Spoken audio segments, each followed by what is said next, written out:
ప్రేక్షకులకు నమస్కారం. మనం శల్యాల గురించి మాట్లాడుకుంటాం. అంటే ఎముకల గురించి. ఆ ఎముకలు అన్నవి మనిషి చనిపోయిన తర్వాత వస్తాయి కదా! మొట్టమొదట శరీరము. దాన్ని అంటిపెట్టుకున్నదే ఎముకలు. మనిషి చచ్చిపోయిన తర్వాత చర్మం కూడా కుళ్ళిపోతుంది.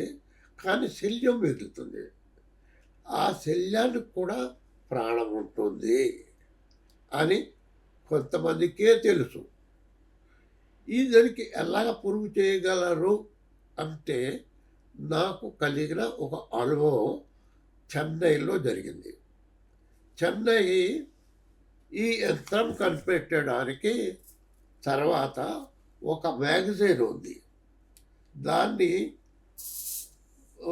ఆస్ట్రాలజికల్ మ్యాగజైన్ అని చెప్తారు. అక్కడ ప్రొడ్యూస్ అవుతుంది. అక్కడికి వాళ్ళకి ఒక లెటర్ రాశారు. నేను ఒక యంత్రం కనిపెట్టాను, స్కానరు. అది పాజిటివ్ అంటే ఏంటి చెప్తుంది, నెగిటివ్ అంటే చెప్తుంది. మిగతా 26 కలర్స్ గురించి నేను తెలీదు. శాంపుల్స్ గురించి ఒకటి ఎస్ నో, నెగటివ్, పాజిటివ్. అయితే నన్ను వెంటనే వాళ్ళు ఫ్లైట్లో రమ్మని మేము రిసీవ్ చేసుకుంటామని ఫ్లైట్ టికెట్ పంపించారు. మొట్టమొదటి ఈ యంత్రం కనిపించిన తర్వాత ఫ్లైట్ ఎక్కింది అదే. వెళ్ళాము, చాలా ఆనందంగా చూశాను. ప్రాబ్లం ఏమిటండి అని అన్నారు. సార్, మేము 4000 క్రోర్స్తో ఇక్కడ పెద్ద మాల్ కట్టున్నాము. దానికి ఎస్కలేటర్స్ అది తెప్పించాము. అది కూడా మెయిన్ రోడ్డు పక్కనే, చాలా విలువైంది. అది ఎవరిది అంటే చాలా అక్కడ ఎక్స్ప్రెస్ న్యూస్ పేపర్ నడుపుతున్న వాళ్ళది. మరి ప్రాబ్లం ఏమిటంటే ఏంటంటే, సార్ మేము ఇది కట్టాము, కట్టడం మొదలుపెట్టాము. అక్కడికి వెళ్ళినప్పుడల్లా ఒక రూమ్లో పిల్లర్ నెంబర్ 10 జ్ఞాపకం కోసం చెప్తున్నాను. ఇంతవరకు జ్ఞాపకం. పిల్లర్ నెంబర్ 10 దగ్గరికి వెళ్తే వారానికి ఒక మనిషి చనిపోతున్నాడు. వారానికి ఇదేదో నాకు కూడా కొత్తగానే ఉంది. అయితే చచ్చిపోతున్నాడు అంటే వీళ్ళు ఎవరో వర్క్ చేయడానికి లేదు, ఇంజనీర్ అన్నా చచ్చిపోతున్నాడు, 2000 రూపాయలు శాలరీ తీసుకున్నవాడు చచ్చిపోతున్నారు. వీళ్ళు వెళ్ళడానికి పనికి ఒప్పుకోవడం లేదు, వెళ్ళడానికి నిరాకరిస్తున్నారు. అయితే నేనేం చేయమంటారు అన్నారు. మీరు అక్కడ బ్లాక్ నెగిటివా పాజిటివా ఉందా అని చెప్పారు కదా, అక్కడ ఏముందండి అని తెలుసుకోవాలని మిమ్మల్ని రప్పించాము. అయితే పదండి చూద్దామన్నా. ఈ యంత్రం పట్టుకొని పాజిటివ్ ఎనర్జీ, నెగిటివ్ ఎనర్జీ పట్టుకొని ఆ స్థలానికి వెళ్ళాము. చూస్తే అక్కడ నెగిటివ్ ఎనర్జీ చూపిస్తుంది. నెగిటివ్ ఎనర్జీ చూస్తే అవునండి నెగిటివ్ ఎనర్జీ చూపిస్తుంది. మరి ఏం చేయాలి? మీరు అడిగింది నెగిటివ్గా పాజిటివ్ అడిగారు. దాని తర్వాత నాకు తెలీదు. ఒక పని చేద్దాం, ఇక్కడ ఏదో నెగిటివ్ ఇందులో ఏం పెడితే అదే చెప్తుంది కాబట్టి అసలు ఎముక పెట్టి చూద్దాం. ఎముక పెట్టమంటే నేను ఎముకను శాంపుల్గా పట్టలేదు. ఇక్కడ మెడికల్ కాలేజీలో ఎముక తీసుకొని వద్దాం అంటే వాడు కారు వేసుకొని నన్ను తీసుకెళ్ళారు. ఆర్థోపెడిక్ డివిజన్లో ఇంత ఎముక ఇచ్చారు. దాన్ని 2 ముక్కలు చేసి ఇందులో పెట్టారు. ఇందాక నెగిటివ్ చూపిస్తుంది అన్నారు కదా, అక్కడికే తీసుకెళ్తే ఇది ఇలా ఓపెన్ అయింది. అంటే ఇక్కడ నెగిటివ్ బోన్స్ ఉన్నాయని. ఏమంటే ఇది వరకు శ్మశానమా లేక ఒక యుద్ధభూమా అని అడిగారు. కాదండి, మద్రాసుకి సెంటర్లో ఉన్నది, ఇక్కడ శ్మశానం ఉండడానికి ఆస్కారం లేదు. అయితే ఏదైతే కానీ ఇక్కడైతే ఎముకలు ఉన్నాయని కన్ఫర్మ్ అయిపోయింది. అప్పుడు నాకు కొద్దిగా పీరికట్టు ఉంటుంది కదా, వెంటనే నేను వెళ్ళిపోతానంటే మీరు పొక్లైన్ పెట్టి ఇది తవ్వించి అక్కడ ఎముకలన్నీ తీసేసిన తర్వాత నాకు కబురు పంపించండి వస్తాను. తప్పకుండా ఒప్పించారు. ఉండండి నువ్వు ఒక 2 రోజులు అయిపోతుందంటే నేను 2 రోజులు ఇలాంటి భయంకరమైన చోట నేను రుణదలుచుకోలేదు. నన్ను పంపించేశారు. నాకు 2 రోజుల తర్వాత ఫోన్ వచ్చింది. అక్కడ ఎముకలు ఉన్నాయండి. సంపూర్ణంగా తీసేసి అదంతా బే ఆఫ్ బెంగాల్లో కలిపేయండి. మనకు ఏమాత్రం ఉండడానికి లేదు. వెళ్ళాము. తర్వాత వచ్చాను, రిసీవ్ చేసుకున్నాను, చూసాము. ఇంకా ఆ చుట్టూరు ఉన్న మట్టి మాత్రం గొయ్యి ఉంది. అందులోంచి ఒక ఎముకలు తీసినట్టుగా ఒక ఆడావిడ ఉందట. ఆవిడ గోజులు ఉన్నాయని మేము ఆడావిడని గుర్తుపట్టాము. అన్నీ తీసుకెళ్ళి బయట పడేసాము. అంటే ఈ సెంటర్ తర్వాత ఎవరో ఆమెను కామవాంఛతో చంపి అక్కడ కప్పెట్టేసి ఉండొచ్చు.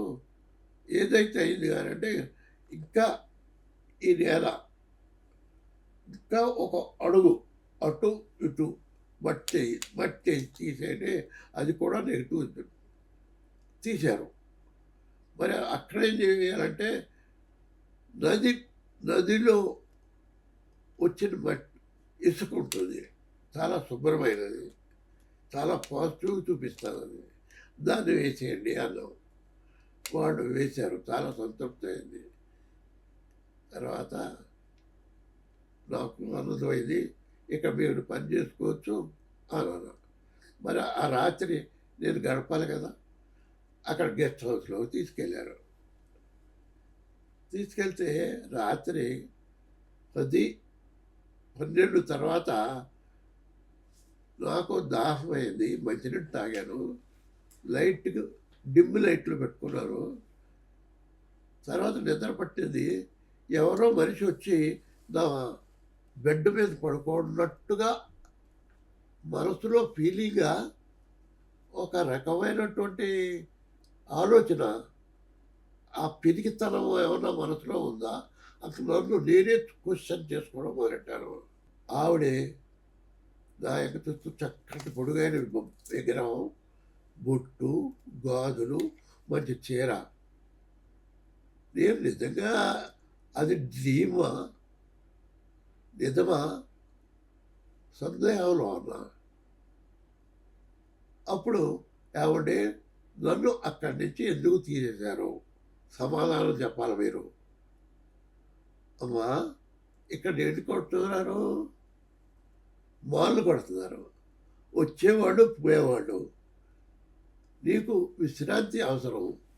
వచ్చి ఎవరైనా డిస్టర్బ్ చేస్తే బాగుంటుందా? కాదు కదా.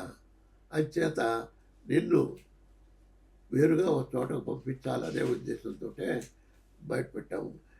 ఇదంతా నేను కల్లో మాట్లాడుతున్నానా, ఆవిడతో డైలాగ్ మాట్లాడుతున్నానా, నాకు అర్థం కాదు.